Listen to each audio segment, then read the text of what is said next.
Hello students, now we are going to read the 14th chapter of class 5. The chapter name is Earth, its motions and domains. So guys, now let's begin. जैसे कि आप देख सकते हैं chapter का name he motion and domains है. Motion एक तो गति, अर्थ की गति, और डोमेन्स मतलब उसके हिस्से, उसके पार्ट. तो चलिए हम जानते हैं मोशन एंड डोमेन्स के बारे में पढ़ते हैं. देखिए मोशन मतलब गति. तो अर्थ में जो गतियाँ होती हैं किस किस तरह से होती हैं. फर्स्ट है रोटेशन. देखिए मैं आपको बताता हूँ गाइस, अर्थ जो है अपनी जगह पे स्पिन करती है. आप मान लीजिए कि अर्थ जिस एक्सिस पे घूमती है, मतलब अपनी ही, उसको एक्सिस्ट कहते हैं, तो अपने ही अंश पे घूमती है, उसे हम एक्सिस्ट कहते हैं, ठीक है ना. तो जिस एक्सिस्ट पे घूमती है उसे हम रोटेशन कहते हैं. आप ऐसा समझ लीजिए कि आप किसी बॉल को किसी धागे से बांधते हैं और उसको स्पिन करते हैं, तो बॉल एक ही जगह घूमती रहेगी. तो जो इस तरह की गति होती है अर्थ के अंदर, उसको हम रोटेशन कहते हैं. और अर्थ जो है एक कंप्लीट जो रोटेशन है 24 आवर्स में कंप्लीट करती है. आप घड़ी का जो टाइम देखते हैं ऐसे ही समझ लीजिए, उसी टाइम को वो 24 आवर्स में कंप्लीट करती है, मतलब इतने आवर में एक रोटेशन कंप्लीट कर लेती है अर्थ. देखिए आप इस पिक्चर में देख सकते हैं, तो जिस वक्त सूरज डायरेक्ट पड़ रहा होता है अर्थ के उस हिस्से पे, वो वहाँ पे दिन होता है, और जिस हिस्से पे वो रोशनी नहीं पहुँच रही होती वहाँ रात होती है. आप ऐसा समझ सकते हैं कि स्पिन की वजह से ही, रोटेशन की वजह से ही अर्थ में दिन और रात हम देखते हैं कि अर्थ के जिस हिस्से में रोशनी पड़ रही है वहाँ दिन रहेगा, और जिस हिस्से में रोशनी नहीं है वहाँ अंधेरा रहेगा, डार्कनेस रहेगी, ठीक है. तो इसी वजह से दिन और रात होते हैं. नेक्स्ट है हमारा रेवोल्यूशन. देखिए रेवोल्यूशन क्या होता है, मैं आपको बताता हूँ कि अर्थ अपनी एक्सिस्ट पे तो घूमती है, साथ ही साथ वो सन के चारों ओर घूमती है. आप सन देख सकते हैं पिक्चर में, और यहाँ पे 4 आपको अर्थ दे रखा है. आप ऐसा समझ सकते हैं कि ये जो लाइन आपको डॉट डॉट डॉट विजिबल है, ये वो इसकी ऑर्बिट है अर्थ की, जिस पे ये घूमती है. एक फिक्स पाथ होता है, या आप ऐसा समझ लीजिए फिक्स रास्ता होता है अर्थ का, उस रास्ते पे ये अर्थ घूमती है सन के चारों ओर. तो इस तरह की जो गति है अर्थ की सन के चारों, इसे हम रेवोल्यूशन कहते हैं. और ये पूरा एक कंप्लीट जो सर्कल है, मतलब यहाँ से अगर शुरू करती है तो यहीं से वापस लौटने में इसको 365 डेज और 6 आवर्स लगते हैं. इट मीन्स 665 दिन और 6 घंटे लगते हैं एक पूरा रोटेशन करने में. आप जैसे जानते हैं फरवरी में जो एक महीना एक्स्ट्रा होता है, वो 3-4 साल मिलके 6 घंटे 24 घंटे हो जाते हैं, तो एक दिन एक्स्ट्रा बढ़ जाता है, इसलिए वो फरवरी में 29 डेज हो जाते हैं. और इसी की वजह से जो सीज़न है वो चेंज होते हैं. मतलब अगर कहीं अर्थ क्लोज आ जाती है सन के, तो गर्मी उस हिस्से पे ज़्यादा होती है जहाँ डायरेक्ट सन हो रहा होता है, और जिस हिस्से पे डायरेक्ट सनलाइट नहीं पहुँच रही होती है वहाँ पे सर्दी होती है, ठीक है. तो इसी वजह से मौसम चेंजेस होते हैं. आप ऐसा समझिए सीजन चेंज होते हैं, बदलते हैं, ठीक है. गर्मियाँ हम जो फेस करते हैं, हमारा अर्थ, गर्मियाँ, सर्दियाँ, बरसात, बसंत, ये सब, ठीक है ना. ऑटम, विंटर, स्प्रिंग, ये सारे सीजन्स. आगे है डोमेन्स ऑफ अर्थ. देखिए डोमेन्स की बात करें तो अर्थ के जो हिस्से हैं, मतलब किन किन चीज़ों से अर्थ मिलके कंप्लीट होती है. सिर्फ अर्थ का मतलब यही नहीं कि वह लैंड जो लैंड फॉर्म है वही अर्थ नहीं होता. इसके अलावा जो भी हिस्सा है अर्थ का, मतलब जिसमें पानी भी है, ठीक है ना, एयर भी है, और इसके अलावा लैंड जो वाला पार्ट है वो भी है, ये सब ही अर्थ के डोमेन्स हैं. तो पहला है लिथोस्फीयर. देखिए लिथोस्फीयर क्या होता है, अर्थ का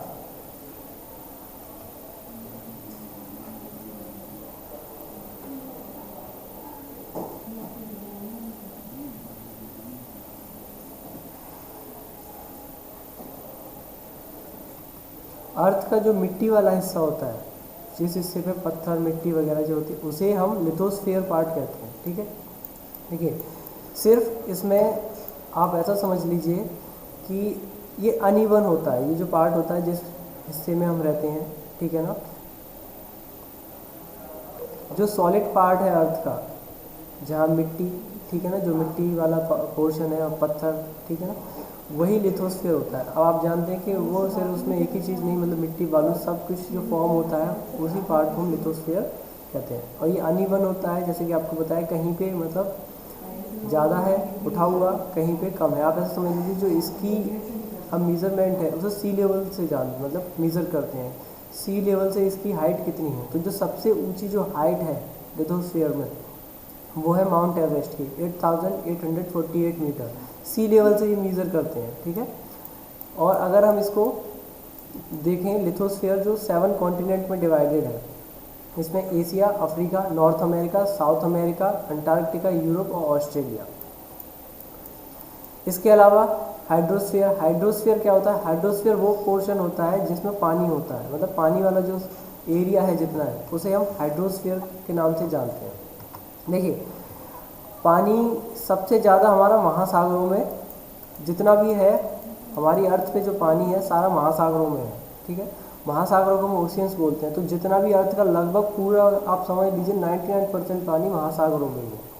और 5 मेन महासागर हैं जिनके नेम है Pacific ocean, Atlantic ocean, Indian ocean, Arctic ocean और सदर्न ओशियन। फिर जो इससे छोटी वाटर बॉडीज़ होती हैं ये इन्हीं का पार्ट होते हैं ओशियन का, जिन्हें हम सी बोलते हैं, ठीक है।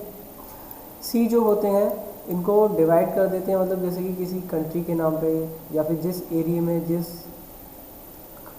मतलब जिस देश के आसपास ही होते हैं उनके नाम से भी हम इनको नाम दे रख सकते हैं। तो ओशियन क्या होते हैं? महासागर होते हैं, ठीक है। जो उनके छोटे स्मॉल पार्ट होते हैं उनको सी बोलते हैं। इसके अलावा और भी वाटर बॉडीज़ होती हैं, जैसे कि रिवर तो आप जानते होंगे, आपने काफ़ी सारी देखी भी होंगी, ठीक है ना। कुछ जैसे कि इंडिया में गंगा, यमुना, ब्रह्मपुत्र ये काफ़ी पॉपुलर है, नर्मदा, कृष्णा। ऐसे ही जो वर्ल्ड की सबसे बड़ी नदी है वो नाइल है, आपने पढ़ा होगा। ऐसे ही सबसे जो डीपेस्ट रिवर है वो है अमेज़न रिवर, ठीक है। देखिए कुछ यहाँ पे इसके अलावा लेक्स, ये भी वाटर बॉडीज़ हैं। यहाँ पे भी मतलब जो लिथोस्फीयर है आप ऐसा समझ लीजिए, सॉरी हाइड्रोस्फीयर, उसका जो पानी है लेक्स में भी कंटेन रहता है, ठीक है ना। कुछ यहाँ पे दुनिया की पॉपुलर लेक्स के नेम दिए हैं, जैसे कि Wular, great bear, lake Baikal, Michigan. ये कुछ ऐसी पॉपुलर लेक हैं जिनको लगभग सब जानते हैं, ठीक है। तो इसके कारण और किस कंट्री में कौन सी है? Salt lake Sambhar lake Australia में है, लेक आयर और वैन, ये सारी अलग अलग लेक के नेम्स हैं, तो आप देख सकते हैं। नेक्स्ट है आपका एटमॉस्फेयर। देखिए एटमॉस्फेयर क्या होता है? वो हिस्सा अर्थ का जिस हिस्से में हम ऑक्सीजन मतलब ऑक्सीजन या गैसेस स्टोर रहती हैं, तो उसी पार्ट को हम एटमॉस्फेयर कहते हैं। मतलब जो ऑक्सीजन वगैरह ट्रीज़ वगैरह जहाँ उगते हैं तो उसे ही हम एटमॉस्फेयर कहते हैं। मतलब जो गैसेस एरिया है, आप ऐसा समझ लीजिए, जो एयर है, ऑक्सीजन है और कार्बन है, इसके अलावा और भी जितनी भी गैसेस हैं वो एटमॉस्फेयर का ही पार्ट होती है, ठीक। तो देखिए एटमॉस्फेयर के भी अलग अलग हिस्से होते हैं। आप ऐसा समझ लीजिए कि प्लेन वगैरह एटमॉस्फेयर के अंदर ही उड़ते हैं, इनको भी अलग अलग 5 पोर्शन में डिवाइड किया गया है और उनके अलग अलग नेम हैं। तो जो एटमॉस्फेयर है वो ओजोन लेयर से कवर्ड है। ओजोन लेयर हमें प्रोटेक्ट करती है, जो यूवी रेज होती हैं, अल्ट्रावायलेट जो रेज होती हैं सन से आने वाली, उनसे हमें प्रोटेक्ट करती है। जैसा बताया आपको, ये 5 जो लेयर है मेन अपने एटमॉस्फेयर के, उनके नेम है ट्रोपोस्फेयर, स्ट्रेटोस्फेयर, मेसोस्फेयर, थर्मोस्फेयर और एक्सोस्फेयर। इसके बाद आता है बायोस्फेयर।